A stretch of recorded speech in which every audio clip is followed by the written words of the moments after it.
마이클 샌들, 제가 온라인으로도 보냈습니다만은 하버드 대학의 유명한 정치 철학자입니다. 이분이 한 정의론, 저스티스에 대한 강의는 2,000여 명 정도가 모일 정도로 유명합니다. 그리고 심지어 원하는 사람들이, 시민들이 다 참가하기도 하고, 대한민국에 초대되어서 아주 굉장한 회오리바람을 일으켰죠. 이 저스티스라고 하는 건 뭔가. 중국에도 3만 명의 링크가 있어가지고 굉장한 인기를, 이 아시아에서 인기를 끄는 그런 분입니다. 사실 한 사회가, 시민들이 하버드 대학의 1급 정치 철학자의 강연을 가서 들을 수 있는 사회는 대단히 복된 사회고 바람직한 사회입니다. 그런 사회는 엉터리 같은 지식 가지고 미혹당하지 않습니다. 제가 유럽에서 공부할 때 저녁 시간에는 제가 공부했던 대학도 시민들을 위한 대학 강좌를 엽니다. 할머니, 할아버지들이 오셔가지고 칸트의 철학 강연을 듣기도 하고, 헤겔의 철학 강연을 듣기도 하고, 유명한 사회학자들의 최고 전문가들 앞에서 할머니하고 할아버지들이 노트를 들고 와서 수업 받는데 저도 같이 들었습니다. 잘 안 들리니까 옆에 있는 할머니 보고 좀 가르쳐달라고도 하면서. 그런 사회에 지식이라고 하는 것에 대한 굉장히 좋은 평가를 갖습니다. 전문화되고 반성된 지식은 사회에 나누어져야 한다. 지식은 특권이 아니다. 지식은 엘리트주의가 가는 것이 아니다. 전체 사회에 골고루 분배가 되어서 건전한 대화, 합리적인 생각, 이런 것들을 통해서 개인의 인격들이 존중되면서, 사실 민주주의나 사회정의라고 하는 것은 이런 전통에서 꽃을 피웁니다. 이런 면에서 지식이라고 하는 것은 상당히 중요한 거죠. 무슨 단순한 정보 지식을 말하는 것이 아닙니다. 이 샌들이라고 하는 사람의 강연을 들어보면 이런 예를 하나 들어요. 유명한 요리책이 있는데, 어떤 사람이 제가 오랫동안 이 요리책을 연구했다고 해보시죠. 밤잠을 안 자면서 그 요리책을 묵상하고 딸딸딸딸 외우다시피 이 레시피는 어떻게 들어가고 인그리디언은 어떻게 들어가고 제가 연구를 했습니다. 그런 사람하고 주방장 앞에 혼나가면서 배운 주방장 어시스턴트, 이 사람하고 제가 요리를 하면 누가 잘할까요? 당연히 중국집에서 요거 얻어먹어 하면서 배운 그 요리사가 저보다 훨씬 짜장면을 잘 만들지 않겠습니까? 저는 짜장면에 대해서 레시피나 성분이나 이런 거는 빡싹하게 다 알지만 만들어 본 적이 없잖아요. 제 손에서 뭐가 나올지 모릅니다. 두 번째 질문은 이런 겁니다. 저처럼 연구를 많이 한 다음에 또 짜장면 요리를 많이 만들어 봤습니다. 이 사람하고 주방장에게 혼나가면서 짜장면을 배운 사람하고 요리 대결이 붙으면 누구의 요리가 훌륭할까? 답은 없습니다. 요리 맛은 먹는 사람이 결정하는 거 아니겠습니까? 그래서 요즘 대한민국에서도 보면은 무슨 요리 천하 대왕 해가지고 투표하잖아요. 실력들이 워낙 좋으니까 자기 입맛에 맞는 요리에 투표를 하면 그것이 좋은 요리가 되는 거죠. 근데 지금 이 사람이 이야기하려고 하는 건 다른 이야기가 아닙니다. 정의라고 하는 것은 덕목이고, 두 번째는 엑셀런스다. 엑셀런스. 탁월함이죠. 그러니까 이런 논지에 따르면 안경 낀 사람들은 대단히 좀 기분 상할 수 있습니다. 여러분, 눈이라고 하는 건 보기 위해서 있는 거잖아요. 그러려면 보려면 눈이 탁월해야 됩니다. 엑셀런스. 그럼 안경 필요가 없잖아요. 그러니까 눈 훈련을 잘해서 잘 보면 그것이 정의예요. 그러니까 저처럼 안경 낀 사람은 정의로운 사람이 아닙니다. 이 마이클 샌들 입장에서 보면. 그러니까 저는 마이클 샌들을 별로 좋아하지 않습니다. 전문성이라고 하는 것, 엑셀런스라고 하는 건 이렇게 표현됩니다. 선생님이 학교에서 뭘 가르친다면 자기가 가르치는 영역에 탁월함이 있어야 되잖아요. 이 엑셀런스가 있어야 되죠. 전문가라야 되죠. 그래야 학생들을 잘 가르치지 않겠습니까? 안 되면 학생들에게 큰 해로움을 끼칠 수밖에 없게 됩니다. 제가 음식점을 경험한다면 주인으로서 음식에 대한 전문적인 지식도 있어야 되고 탁월한 실력이 있어야 됩니다. 이 탁월함. 이 탁월함이 없게 되면은 그 사회는 정의로운 사회가 되지 않고 거짓말하는 사회가 되고 흉흉하게 됩니다. 이것은 정의가 아니라고 하는 거죠. 상당히 나름대로 좋은 관점을 가지고 있습니다. 어느 분이 저보고 와서 너무나 은혜롭게 설교를 잘하시는 분이다. 한번 들어봐라. 저는 설교를 잘하는 분들을 보면 부러워요. 늘 배우고 싶고 저도 남의 설교 베껴다가 쓰고 싶은 사람인데 그래서 큰 은혜를 받았다고 그래서 저도 들어봤는데 저는 큰 은혜를 받지 못했습니다. 여기에 다시 말하면 내가 굉장히 큰 은혜를 받았다라고 하는 설교, 저분 참 탁월한 목사님이다 하고 제가 느끼는 거는 다를 수가 있죠. 우리 마이클 샌들에게는 이 다름이라고 하는 것에 대해서 전혀 언급이 없습니다. 이것이 그 사람이 갖고 있는 정의론의 큰 약점입니다. 물론 저는 오늘 마이클 샌들을 이야기하는 이유가 있습니다. 하나님의 정의를 이야기하고 싶어서 그렇습니다. 그분의 강연을 들어보면 20차례에 걸쳐서 세상 사람들이 말하는 정의에 대한 굉장히 많은 관점들을 이야기하는데 전혀 성경이 이야기하는 정의는 한마디도 말을 못합니다. 그래서 제가 이렇게 좀 장황스럽게 여러분들에게 말씀을 합니다. 우리가 흔히 노력을 합니다. 내가 엑셀런스, 탁월함을 위해서 노력을 하지만 거기에 도달하지 못하는 사람들 있지 않아요? 누구나가 다 노력과 훈련을 해가지고 다 뭐 하버드 대학을 가고 다 무슨 석박사가 됩니까? 그렇지 않잖아요. 미국 사회 안에도 다양한 인종들이 모여 살고 나름대로 차별도 있고 공평하지 못한 것들이 많이 있습니다. 흔히 목적을 위해서 수단을 다 정당화한다. 목적이 있는 삶으로 살아야 된다. 여러분 이거 굉장히 위험한 생각이에요. 릭 워렌이라고 하는 목사님이 LA에 한 몇만 명 교회를 하는 큰 대형 교회 목사님입니다만 이분이 쓴 목적이 이끄는 삶, 굉장한 베스트셀러가 됐죠. 마이클 샌들하고 비슷합니다. 생각 자체가. 하도 목사님들이 칭찬을 해서 저도 그 책을 좀 보다가 전 중간에 도저히 못 읽겠더라고요. 나빠서가 아니라 훌륭한 분이지만 제가 생각하는 것하고는 전혀 안 맞기 때문에 더 이상 읽지는 못했습니다. 인간의 삶에는 목적만 있는 것이 아닙니다. 나는 열심히 노력했습니다. 내가 노력한다고 해서 여러분 항상 목적을 달성합니까? 그 사람들은 복된 사람들이죠. 그러나 대부분은 목적 달성 안 합니다. 우리 잠언에도 아주 중요한 말을 하잖아요. 하나님 내가 아무리 노력한들, 내가 아무리 애를 쓴들 하나님이 내 삶의 경영을 지켜주지 않으시면 내 모든 노력이 다 수포가 됩니다. 이것이 성경이 말하는 정의입니다. 목적이 이끈다고요? 그 목적대로 사람들이 다 됩니까? 목적이 수단을 정당화한다. 이런 부분들이 잘못되면 크게 저급한 사상이 됩니다. 대표적으로 스탈린주의가 목적이 수단을 정당화한다고 내걸었던 표어입니다. 이 말 가지고 수천만 명의 사람들을 자기하고 생각이 다른 사람들을 죽였고 실종시켰습니다. 고귀한 목적인 혁명만이 모든 수단을 다 정당화하니까. 이거 좌파에만 있습니까? 촛불 든 사람에게만 있습니까? 이런 게? 태극기 든 사람에게도 이런 생각이 있습니다. 어떤 목적을 해서는 어떤 수단이라도 다 강구할 수 있다. 이 도덕성이라고 하는 거 다 사라져버립니다. 요즘 대한민국에서 촛불, 태극기에서 촛불이 혁명이다 그러고 이야기합니다만 저는 무슨 말인지 잘 이해 안 됩니다. 요즘은 보면 촛불보다 태극기가 더 기승을 부리잖아요. 그럼 이번에 태극기가 기승을 부려서 6월 달에 선거에 이기면 또 태극기 혁명이라고 이야기하겠습니까? 그러지 않습니다. 혁명을 그런데 갖다 붙이지 못합니다. 한 사회를 살다가 보면 촛불적인 관점을 가진 사람도 있고 태극기적인 관점을 가진 사람도 있고 저 같은 경우는 때로는 촛불, 때로는 태극기 왔다 갔다 하는 사람도 있고 여러 가지 다양한 관점에 불과한 거지 이거를 절대화시켜가지고 자기하고 생각이 틀리면 무슨 이상한 보수다 여러분 이거 우리 성경에 보면 좌로도 가지 말고 우로도 가지 마라. 왜? 그 세상 망합니다. 그렇게 가면. 미혹당한다 이 말이에요. 제가 여러분들에게 이야기하는 하나님의 정의는 가장 1차적인 정의는 상호 인정의 정의입니다. 왜냐하면 성경은 우리 모두가 다 하나님의 형상으로 지어졌다고 말을 합니다. 예수 믿는 사람만 그런 게 아닙니다. 모든 인류가 다 교회를 다니든 안 다니든 불교 신자든 신두교 신자든 다 하나님의 형상으로 지어졌다 그래요. 그러니까 설령 저 사람이 교회를 안 다니고 믿음 생활을 갖지 않더라도 저 사람도 하나님의 형상대로 지음을 받은 사람이니까 상호 인정을 합니다. 이 하나님의 사랑 속에서 보편적인 가치를 인정하고 살아갑니다.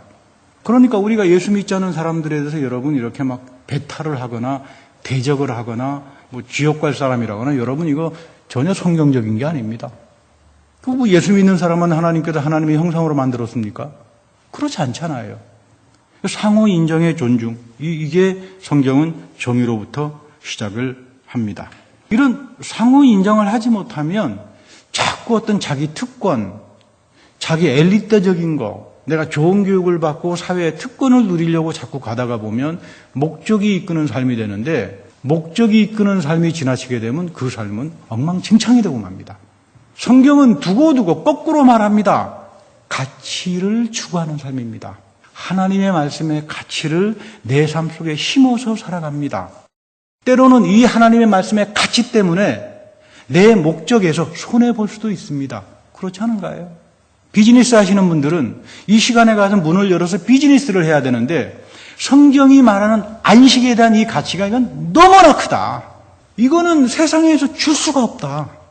이건 어디서도 가질 수가 없는 거다. 이 가치를 아는 사람은 자기가 하는 목적을 희생합니다. 그렇지 않은가요? 세상 사람들은 바보라고 하겠죠. 아니 저 시간에 큰 노동을 하면서 피곤했는데 토요일까지 이 시간에 그냥 탁 들어누워서 잠이나 자고 텔레비나 보면서 쉬면은 제일 좋을 텐데 이 시간 아침에 바리바리 준비하고 하나님 말씀을 배우러 올 때 이건 가치입니다. 그러나 하나님은 목적이 아니라 하나님 말씀의 가치를 통해서 우리의 삶을 다스리고 여러분들의 인생을 복되게 하고 여러분들의 삶 가운데에 평화로 이뤄가는 축복이 있음을 깨닫고 살아가기 바랍니다. 두 번째, 마이클 샌들이라고 하는 사람의 강연을 들어보면 말 전혀 못하는 게 진리입니다. 이 사람 15개 강연을 다 들어봤을 때 이 사람은 진리에 대해서 말을 못합니다. 진리가 뭐냐? 할 말 없죠. 진리 말 안 합니다. 진리가 상대주의화가 돼버립니다. 중국 사람들이 생각하는 진리, 아프리카 사람들이 생각하는 진리, 미국 사람들이 생각하는 진리, 유럽 사람들이 생각하는 진리가 다 다르다. 진리 없어요. 진리 상대주의죠. 그렇습니다. 근데 오늘 예수님께서는 진리로부터 이야기합니다. 진리라고 하는 것은 하나님만이 우리에게 주시는 말씀이다. 예수님을 따르던 유대인들이 있었는데 예수님이 이런 말을 하죠.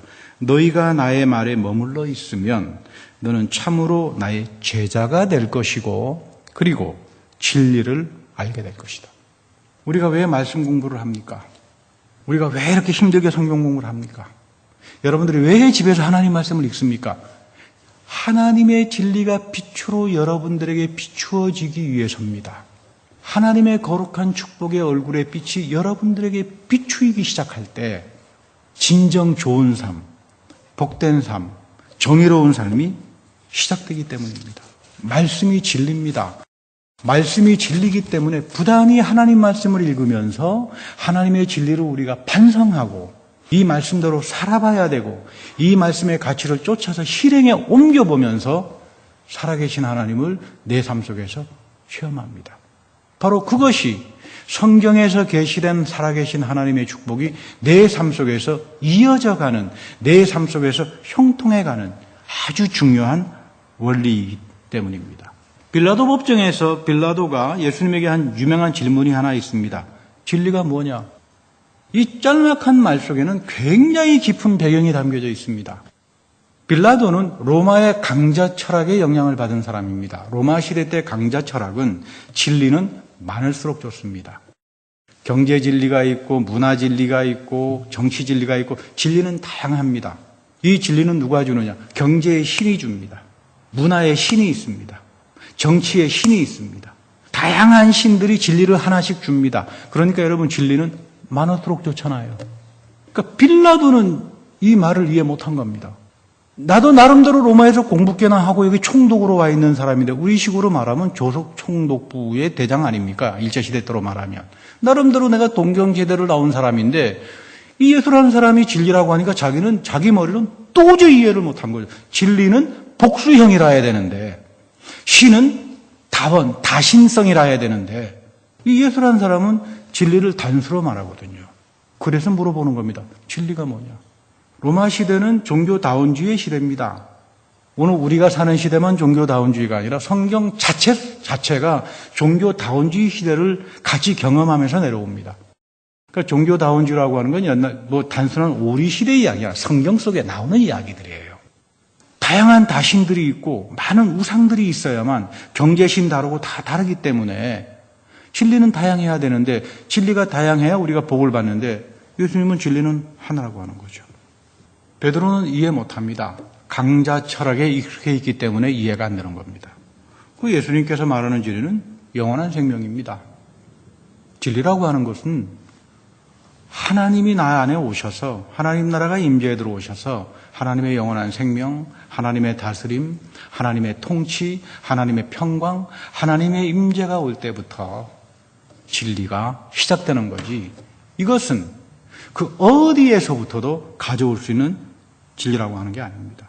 이 진리가 우리를 뭐 한다고요? 자유롭게 합니다. 이 하나님의 진리가 나에게 올 때 뭐로부터 자유롭게 한다고요? 죄로부터 자유롭게 합니다. From, 죄로부터, 허물부터, 이전의 옛 구습적인, 애굽적인, 잘못된 자기 생각에서부터 나를 자유롭게 합니다. 그 다음에 이 자유가 나를 for, 하나님 말씀을 위하여 헌신할 수 있도록 나를 자유롭게 합니다. 자유는 여기에서만 가능합니다. 진리가 여러분들을 자유롭게 하기 때문입니다. 이거를 믿음이 없는 사람들, 은혜의 세계를 체험하지 못한 사람들은 절대로 이해 못합니다. 사도 바울이 그러잖아요. 신령한 것은 신령한 것으로만 이야기가 되지 더 이상 말이 안 됩니다. 무슨 소리냐? 나는 자유의지를 가지고 있는데 내가 하고 싶은 거 다 하는데 성경은 그걸 자유라고 말 안 합니다. 세상 사람들은 그걸 자유라고 말하는지 모르지만 성경은 그 사람 보고 너는 매여 있는 종이다 이렇게 말합니다. 너의 구습에, 너의 생각에, 너의 편견에 너는 매여 있는 자다. 그렇기 때문에 성경은 인간이란 무엇인가를 묻지 않습니다. 너는 어디에 속해 있느냐? 너는 속해 있으면 너는 종이 됩니다. 하나님 말씀에 속해 있다면 우리는 자유를 가질 겁니다. 너가 세상의 가치에, 세상의 경제 가치에, 세상의 정치 가치에, 세상의 특권 가치에 속해 있다면 너는 거기에 종밖에 안 된다 이 말이에요. 너는 자유 없다 이렇게 말하는 겁니다.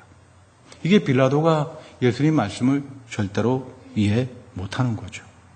그랬더니 유대인들이 놀라운 말을 질문합니다. 예수님, 우리는 아브라함의 자손이라 아무에게도 종로로 탄 적이 없습니다. 참 희한한 말이죠. 아브라함의 자손이라 그래서 이 사람들이 종로를 안 했습니까? 바벨론에 끌려갔죠. 이후에 그리스 영향 엄청 고생했죠. 나중에 로마에 지금 속국에 있는 사람들이잖아요. 근데 이 사람들이 우리는 노예가 돼본 적이 없습니다. 이 유대인들이 갖고 있는 굉장한 정체성입니다. 아브라함과 하갈이 있는데 우리는 자유의 자손이다. 하나님은 아브라함을 통해서 우리에게 약속을 줬기 때문에 우리는 어떤 억압과 로마와 그리스와 바벨론의 억압과 종이 되더라도 우리는 당당하게 아브라함의 자손이요 하나님으로부터 자유로운 영적인 후손이다. 이 정체성을 이 사람들은 지금 예수님에게 표현합니다. 우리 바울도 그러잖아요.